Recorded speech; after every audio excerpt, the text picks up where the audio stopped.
I am a bit late to this one. So, in an alternate timeline, we'd be asking, what if I got to this on time?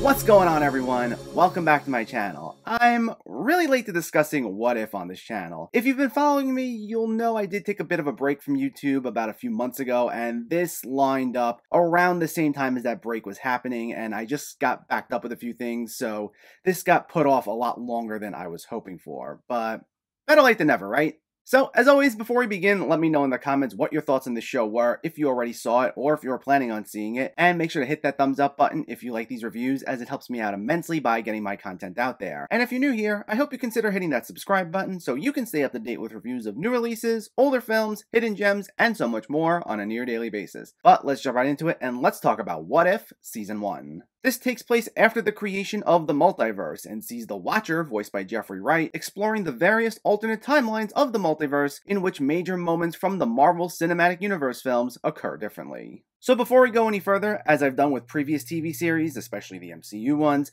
this will be an episode-by-episode breakdown of the show. I won't be going too in-depth, but it still means I'll be discussing spoilers for at least several episodes. So if you haven't seen What If yet, and you wish to know absolutely nothing, this is your spoiler warning. Go watch the show, then come back to this. But anyway, here we go. This was created by A.C. Bradley, who wrote or co-wrote most episodes with Matthew Chauncey, and all 9 episodes were directed by Brian Andrews, who's had an extensive career as a storyboard artist prior to this. And this is arguably the first time the MCU has had an experimental project, so to speak. It's their first animated project and first anthology series, playing around with alternate takes on different MCU scenarios, and each of them varied in tone, though still had some twinges of the classic MCU-isms like the quippy humor. And there was a mix of returning actors to voice their animated counterparts, like Chris Hemsworth, Benedict Cumberbatch, and in one of his final performances, Chadwick Boseman, as well as different actors taking on classic roles, with the likes of Robert Downey Jr., Scarlett Johansson, and Chris Evans, among many others not returning. Now, I think this is a great idea, as it allows the MCU to get out of its comfort zone a bit and be able to tell a few stories that, while they ultimately did come together, are mostly not tied down and forced to set up the next big thing, being able to act as standalone little adventures. Now, with this being their first animated project, I will say I'm totally okay with this, even though it would have been cool to see some of these scenarios played out in live action form. But I'm totally good with it being animated, even though I wish the animation style in general could have been a little better, which I will say is one of my main negatives of the series as a whole right off the bat. It uses cell shade animation to make its 3D visuals appear more 2D, which is cool since I do like the look of 2D animation, though there was this somewhat unsettling feel to it at times, with facial expressions looking odd and backgrounds not looking all that pristine. It wasn't terrible, but it could have been polished to look a lot better than what we got. But still, in general, animation is great because it does allow Marvel to not have any limits as far as what they can do, being able to explore a lot more of these surreal scenarios in a quicker period of time. Though unfortunately, to start jumping into the episodes, we didn't get to see those limits pushed in the first episode, which explored what if Peggy Carter became the first Avenger rather than Steve Rogers. Now, this was probably the most basic idea of what this series could entail. It literally just swapped Steve Rogers for Peggy Carter in Captain America: The First Avenger, and mostly retold the exact same events as that movie with some very slight alterations, like Steve still finding himself a supersuit to help out Peggy's crew. Now, while I'm totally good with getting more Peggy Carter, and it was cool that Haley Atwell returned, and they also still found a way to use Steve, which essentially made him a pseudo-Iron Man, I was definitely looking for something more here. I get that Marvel maybe wanted to ease viewers into the show, since some of the other ones will completely change certain dynamics, but this was easily my least favorite of all 9 episodes, as I felt it really didn't offer too much that was new or exciting, if I had to be perfectly honest. But then we go from one of my least favorite episodes to one of my favorite episodes, which sees T'Challa become Star-Lord instead of Peter Quill. And what a charming, delightful episode this was. This saw the zaniness of Guardians of the Galaxy and the hopefulness of Black Panther, which were two styles that I didn't think would mesh together well, and be combined to one of the most surprisingly charming stories we've seen in any MCU project. This one at first does recount some of the same events as Guardians of the Galaxy, primarily the opening sequence, but quickly it breaks off in a totally different direction from the original film. Like Guardians, it's one of the most consistently humorous entries in this series, though the humor stems from more innocent, good-natured exchanges, rather than the biting, insulting humor that James Gunn incorporated. Though to be clear, I'm not saying that as a knock against the original movie. And it changes up a lot of the character dynamics immensely, with its use of Thanos being one of my favorite shakeups in this entire series. When I heard one of the first few conversations with him and we find out what his motivations are here, I honestly burst out laughing. And it was actually quite cool to see Josh Brolin, who can usually be either cool or commanding, channel a completely different energy into the character and make it work just as well. Though of course, one can't forget Chadwick Boseman in what's one of his final performances,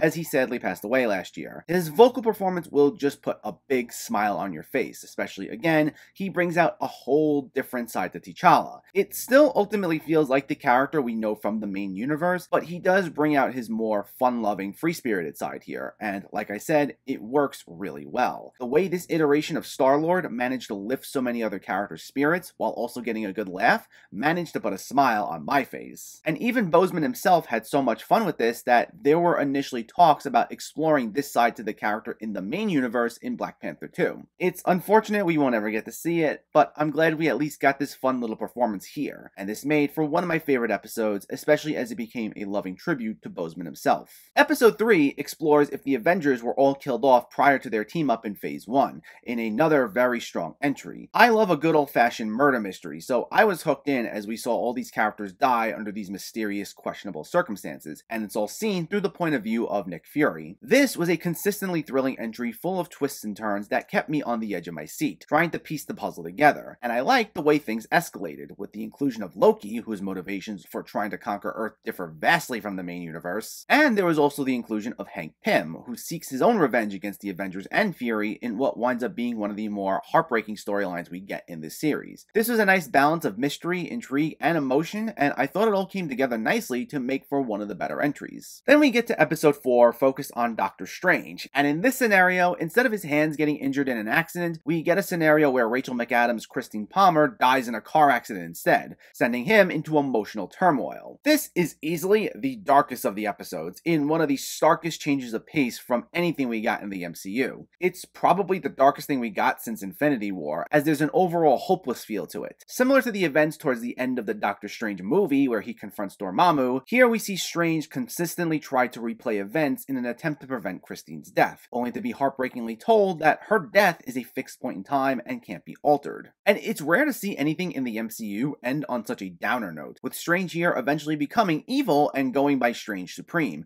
having to grieve alone after doing everything he can to change history. It's one that will ultimately feel like it wears you down with how heavy it gets, as it's basically Strange repeating events for nearly the entire runtime, only for each scenario to end in heartbreak. But it's certainly a nice subversion of expectations that we don't often get to see in really any superhero movie. It shows us that things don't always get to work out for the best, and not every story is going to end on a happy note. Now, while I don't typically gravitate these days towards anything that's too dark or gritty, I thought this one was really solid for the way it gave us so much emotion to justify its dark tone. Then this is followed by episode 5, where we get Marvel Zombies, diverging around the time of Infinity War. So this one got some of the more mixed reviews of the series, but I actually quite liked it, even if it's not one of my favorites. The main thing this seemingly got criticized for is something that I've heard regarding other superhero films, which is its mixing of tones. And I get it, as here you have a dark storyline like most of the heroes dying or getting infected by zombies, and yet throughout this we still get the quippy one-liners that the MCU is known for, especially from the likes of Ant-Man, Happy Hogan, and Spider-Man. While this didn't work for everyone, honestly, it didn't bother me too much. I've said this a million times before, but I'm totally fine with the injection of humor to cut some of the tension, and I thought that the jokes they made here were fine. I get that the characters were dealing with something as serious as the zombie apocalypse, but I mean, humor can be used as a coping mechanism to deal with some of the toughest of times. It's not unheard of, and after the extremely heavy 4th episode, I felt like it was needed here. Now, was this episode amazing? Not necessarily. We do cycle through a lot of characters pretty quickly in such a short period of time, and while I liked the direction the episode ultimately took by the end, I wouldn't say it completely felt like it built upon any sort of emotional intensity from the situation, as you had to watch more characters die or get turned throughout it. But it was fine. I had fun with the episode, and given where it left off and the recent announcement of the Marvel Zombie show, it will be cool to see where things progress for these versions of the characters. We then get to episode 6, which finds Killmonger saving Tony Stark toward the beginning of the first Iron Man, which instead sees him take on a role similar to Iron Man and later Black Panther, though using these matters for the same intentions he had in the Black Panther film. Now, this one was alright.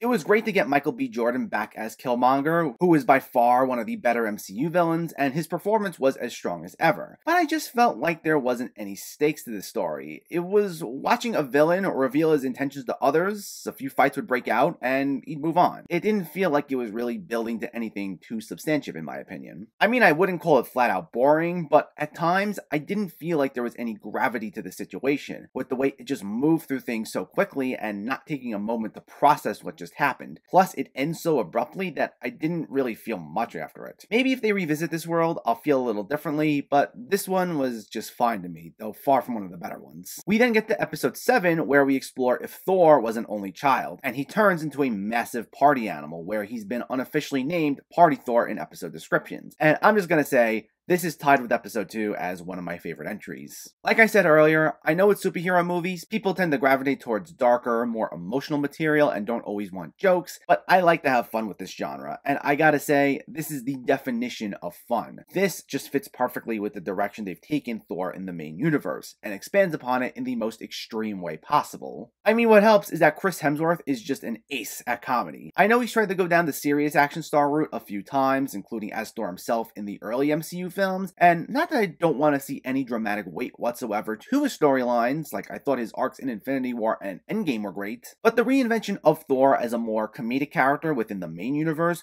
was one of the best changes of pace in this entire franchise. As it's proven, this is Hemsworth in his comfort zone, and when he's in his comfort zone, he is hilarious, and he just crushes it here, bringing all the usual charm to the character, complete with the silly one-liners and madcap humor he's now great at. And I liked how, even though he's not a villain here, he's turned into kind of the antagonist of the storyline, but for essentially the dumbest reason possible, which is that his partying is causing all this destruction, and he just refuses to stop. He doesn't actually want to hurt anyone, he's not a bad guy, but all his partying causes property damage galore, and it drives everyone wild, to the point that they have to get Captain Marvel involved. And I just loved how it escalates like a typical hero versus villain storyline we're used to in the MCU films, except it's someone fighting Thor just to get him to stop partying. It's a hilarious concept to me, and what was even more hilarious was the fact that the way to beat him was to tell his mom on him like he's still a child. I thought this worked perfectly, and because of just how much I enjoy the Thor character now, it's something that was making me giggle just thinking about it for a bit. Then we get to the final 2 episodes, which were the 2 most interconnected, and the ones that tie most of these episodes together, which was something I was actually a bit shocked by, but in a good way, as I was totally expecting this to be full of completely separate storylines that never crossed over, just with the Watcher being the only element. But in episode 8, we see a world where Ultron takes over Vision's body, and becomes immensely powerful, even killing Thanos with ease, which I know some people were annoyed about. But it gets to the point that he locates and fights the Watcher himself, who at this point was just an outside observer, and he becomes aware of the multiverse. This leads to the Watcher to locate Strange Supreme from episode 4, and he recruits him, along with several variant Avengers from the previous episodes, to form a multiverse version of the Avengers, which also includes a variant of Gamora who killed Thanos that was meant to be seen earlier this season, but was ultimately cut due to production delays. And the multiverse Avengers all get together and kill Ultron before going back to their worlds, with the version of Natasha from Ultron's world going back to the world in episode 3 where all the Avengers died. Now, as far as these last couple of episodes, I thought they were fine. Like I said, I was pleasantly surprised that they ultimately tied everything together, bringing back Party Thor, Star-Lord T'Challa, Captain Carter, and others. Plus, I was really happy to see the Watcher take on a more of an active role, as I really enjoyed Jeffrey Wright's cryptic voiceover throughout the season, and was a bit upset initially that he didn't get a lot more to do. And I do think it's cool that this opens up the possibilities within the MCU films that maybe we'll get a live-action version of these multiverse heroes coming together, or at least some form of them. It probably won't be this one exactly, especially due to Chadwick Boseman's death, but the idea that we may eventually get one would be cool in general. That being said, this finale wasn't exactly my favorite of all these episodes. Again, it goes back to some issues I had with several other episodes where you just didn't always feel the stakes. I think that was a problem that would show up a bit too often in this series. Like, we'd get some episodes that really heightened whatever mood it was going for, like the Strange Supreme episode being heartbreaking or the Party Thor episode being hilarious, but there were several of these that felt like they peaked emotionally early on and didn't go up from there. And I think that's due to the fact that not all these stories are made to feel like complete stories, which I'm a bit mixed on. I mean, I think there's a lot of promise to these worlds, and I do hope we get to revisit these respective timelines in the future, and I know there will be a season 2, but the fact that we'd have episodes ending on cliffhangers or reached a certain emotional point early on didn't quite always work for me. Even if the idea is that you want the audience asking for more, there should be some sense of emotional satisfaction within stories that leave the doors open for more, but I didn't always get that here. So I was a little disappointed there, though despite my mixed feelings on various episodes or certain things about a particular episode, I'd say I like this season overall. I think it's something the MCU needs. I know it has an extremely dedicated fan base and a lot of people follow this franchise intently, but I do know that there's also the crowd that wants to just turn on a superhero movie and just see something standalone, which you don't quite see as often anymore, unless it's a totally original property or a property that's not an MCU or DCEU film. And while this might not totally be what Marvel fans had in mind, it still gives them a chance to just be able to turn on an episode and enjoy it on its own and not worry so much about continuity or having watched all these different episodes beforehand to understand what's going on. And while some episodes were clearly better than others, I will say when it hits, it really works. I'm not going to do a ranking of every episode, but I'd say my favorites were easily Party Thor, T'Challa as Star-Lord, Strange Supreme, and the Murder Mystery episode. Those were all exceptionally done, and even the ones I wasn't so keen on, I'd love to see what territory we can explore with these variant characters in Season 2, if we were to revisit them, because the possibilities are truly endless. What If is a bit of a mixed bag, but I honestly think the good outweighs the bad here. Several episodes felt like simple retellings of their respective movies, just with characters switched around, and several never felt like they reached the emotional heights they needed to, but when we got episodes that worked, and there were quite a few, it was great, with episodes ranging from hilarious to heartbreaking. While I don't think the series fully lived up to its potential and the animation could have been better, I enjoyed Jeffrey Wright as the Watcher. I love the mostly standalone concept of these stories, and think this could potentially be just the beginning of an exciting new chapter in the MCU and the Multiverse. What If Season 1 gets a 7.5 out of 10. So let me know, did you see What If, or are you planning to see it, and what were your thoughts? Did you like this more than the other Disney Plus Marvel shows? Are you looking forward to Season 2? Let me know in the comments below so we can discuss. Also, if you enjoyed this video, please like it and share it, and for more movie reviews and film discussion, please make sure to hit that subscribe button to stay updated. Thanks for watching everyone, and keep having fun with film and TV.